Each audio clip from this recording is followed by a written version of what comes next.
ఆయన ఈ లోకములో బ్రతుకుతూ ఉండగా ఆయన ఒక మాట చెప్పాడు, నాలో పాపము ఉన్నదని మీలో ఎవరు స్థాపించగలరు?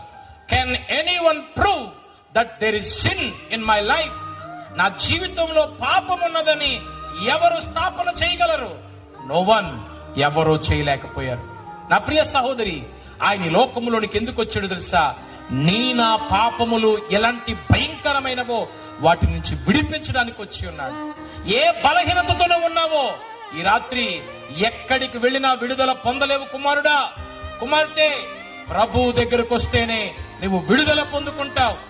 ఎంతో మంది త్రాగుబోతులు మార్చబడింది ఎక్కడో తెలుసా?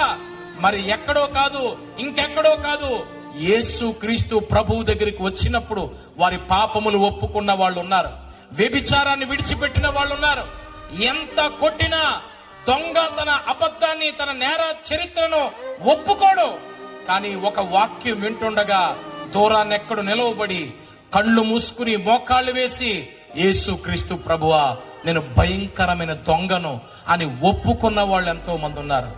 లాఠీలు విరిగిపోయేటట్లు కొట్టిన నిజం చెప్పని వాడు ఒక వాక్యం వింటుండేటప్పటికీ హృదయం బద్దలైపోయి తన జీవితాన్ని ప్రభువుకి సాక్ష్యముగా మార్చేసుకున్నాడు.